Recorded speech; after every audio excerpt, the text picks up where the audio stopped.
Master minds commerce చదవాలనుకునే 10th inter విద్యార్థుల తొలి ఎంపిక. నమస్కారం, మీరు చూస్తుంది సుమన్ టీవీ. నేను మీ కీర్తి. ఈ నెల అంటే జూన్ 25న జ్యేష్ఠ అమావాస్య. ఈ రోజు మనం పాటించవలసిన నియమాలు, ముఖ్యంగా పితృదేవతల్ని ప్రసన్నం చేసుకోవాలంటే ఈ రోజు ఏం చేయాలి, ఇలాంటి విషయాలు మనకు తెలియజేయడానికి ప్రముఖ ఆస్ట్రాలజర్ బ్రహ్మశ్రీ మురళీధర్ శర్మ గురుగారు మనతో పాటు ఉన్నారు. నమస్తే గురుగారు. మహాదేవ.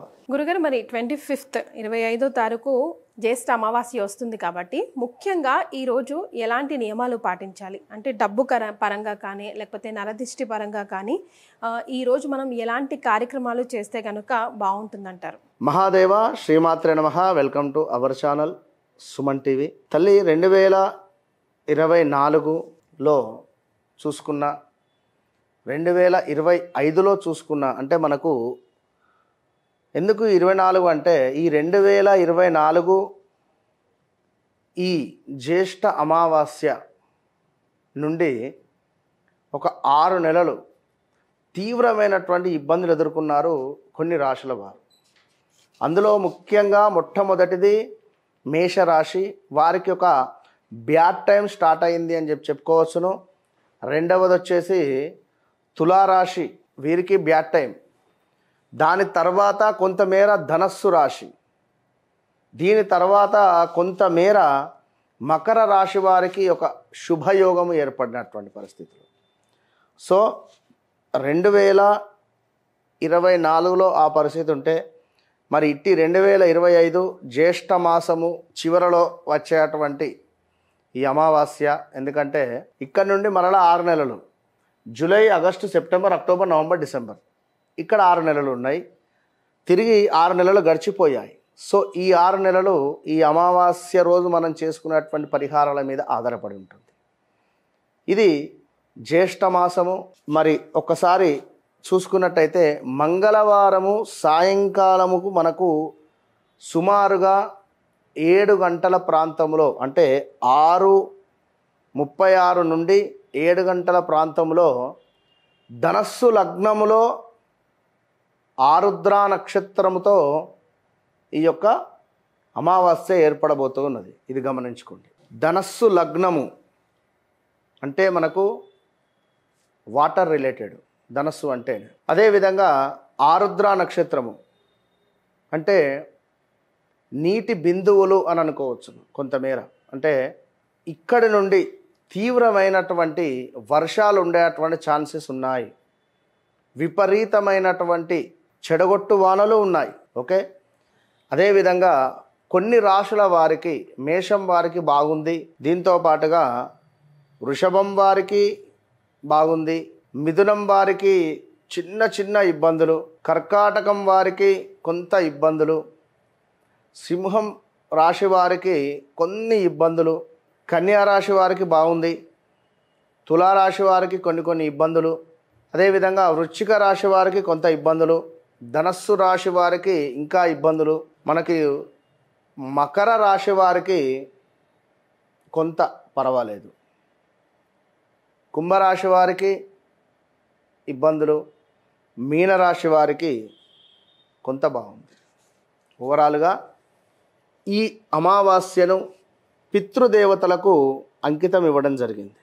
ప్రతి అమావాస్య కూడా పితృదేవతలకే ఇచ్చేటువంటి పరిస్థితి కనుక, మరి ఈ అమావాస్య రోజు ఎవరైతే పితృదేవతలను పూజిస్తారో, ఎవరైతే పితృదేవతల యొక్క అనుగ్రహాన్ని పొందుతారో, ఎవరైతే పితృదేవతలను స్మరించుకుంటూ ఈరోజు అన్నదానాన్ని ఏర్పాటు చేస్తారో, వారికి అత్యంత అద్భుతమైనటువంటి పరిస్థితి ఉంటుంది. కేవలం పితృదేవతలకు సంబంధించినటువంటి పనులే చేసుకోవాలి. ఇది గమనించుకోండి. ముఖ్యంగా మీరు పితృదేవతల్ని ప్రసన్నం చేసుకోవాలంటే అమావాస్య చాలా ప్రధానం అని చెప్తా ఉన్నారు కదా, మరి ఏం చేయాలంటారు ఈరోజు పితృదేవతల్ని ప్రసన్నం చేసుకోవాలంటే ముఖ్యంగా? ఓకే తల్లి, పితృదేవతలకు సంబంధించి మనకు ఏ విధంగానైతే ప్రతిరోజు ఒక ఫోటోలో భగవంతుని చూసి మనం దీపారాధన చేసి ఆరాధించుకుంటున్నామో, వారికి ఒక నైవేద్యం పెడుతున్నామో,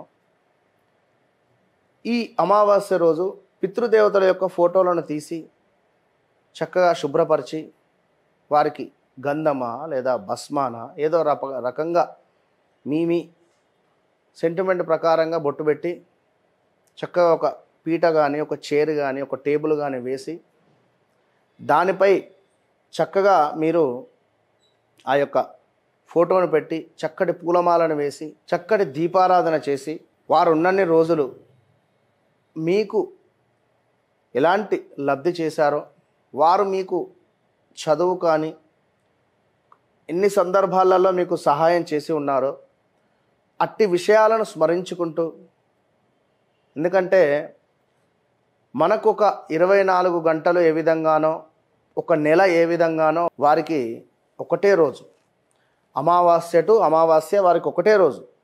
మనకు 30 రోజులు గడిస్తే వారికి ఒక రోజు మాత్రమే గడుస్తుంది వారి యొక్క కాలమానం ప్రకారంగా.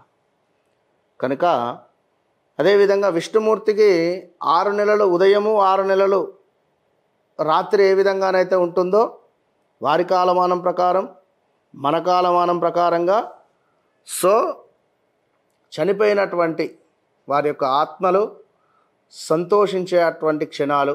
మరి ఈ సందర్భంలో ఆ యొక్క యమపురిలో కానీ ఆ యొక్క ఈ ఉండేటువంటి ప్రదేశంలో ఏమయ్యా మీ కొడుకులు కానీ మీ కోడళ్ళు కానీ మీ యొక్క మనవన్లు కానీ మనవరాళ్ళు కానీ నీకు భోజనం పెడతారయ్యా రండి అని చెప్పంటారు.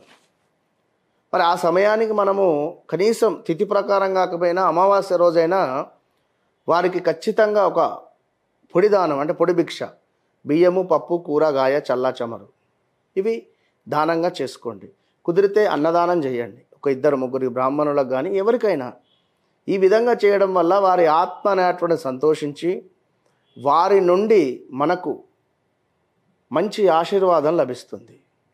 భగవంతుని నుండి ఏ విధమైనటువంటి ఆశీర్వాదం లభిస్తుందో అంతకు రెట్టింపు ఫలితము వారి వద్ద నుండి మనకు వస్తుంది. ఈ పితృదోషాలు ఇవన్నీ ఉండవు కదా. అన్నీ అనుకున్న పనులు అనుకున్నటువంటి విధంగా ముందుకు వెళతాయి. కనుక 100% ఈ జ్యేష్ఠ అమావాస్య రోజు 25వ తారీఖు మీరు ఖచ్చితంగా కూడా ఏదైతే బుధవారం ఉండడం జరుగుతున్నది, మరి యొక్క బుధవారం రోజు అమావాస్య మొత్తము కూడా ఉంటున్నది. మనకంటే సాయంకాలము సుమారుగా 4:34 నుండి 4:50 వరకు కూడా ఈ అమావాస్య ఉంటుంది. కనుక ఉదయాత్పూర్వం నుండి చక్కగా కూడా అమ్మ అయితే అమ్మ, నాన్న అయితే నాన్న వారి ఫోటోలను శుభ్రపరిచి వారికి నచ్చినటువంటి ఆహారాన్ని అక్కడ పెట్టండి. ఎందుకంటే వారు బతికున్నన్ని రోజులు ఎంతో సంతోషంగా వారికి నచ్చినటువంటి ఆహారాన్ని చేయించుకొని అందరూ కూడా కూర్చొని భుజించినటువంటి రోజులను జ్ఞాపకం చేసుకుంటూ స్మరించుకుంటూ వారిపై చక్కగా వారి పేర్ల మీద ఏమైనా వస్త్రదానం కానీ ఏదైనా మీకు తోచింది చేయడం వల్ల జాతకరీత్యా ఉండేటువంటి దోషాలు తొలగిపోతాయి. ఖచ్చితంగా ఆత్మ సంతోషిస్తుంది, మంచి ఫలితాలు మీకుంటాయి. కనుక ఈరోజు ఖచ్చితంగా సాయంకాలము రావి చెట్టు కింద దీపారాధన చేయండి. అదేవిధంగా కుదిరితే ఆరుద్ర నక్షత్రము కనుక ఈశ్వరునికి తప్పకుండా కూడా అన్నపూజ చేసే ప్రయత్నం చేయండి. ఎవరైతే ఈ అమావాస్య రోజు ఈశ్వరునికి అన్నపూజ ద్వారా కృతజ్ఞతాభావంతో పూజను చేస్తారో వారికి విశేషమైనటువంటి ధనపరమైనటువంటి నవగ్రహాలకు సంబంధించినటువంటి దోషాలన్నీ తొలగిపోబోతున్నాయి. వెంకటేశ్వర స్వామి వారికి కుదిరితే ఈరోజు ఒక వస్త్రాన్ని సమర్పించండి. నెక్స్ట్ జరిగే శ్రవణ నక్షత్రానికి నా వస్త్రాన్ని స్వామివారికి కట్టే ప్రయత్నం చేయండి అని చెప్పి ఈ రోజు నాడు మీరు డొనేట్ చేయండి. విశేషమైనటువంటి ఫలితం మీ సొంతం. All the best. చాలా సంతోషం గురుగారు, ధన్యవాదాలు. మహాదేవ.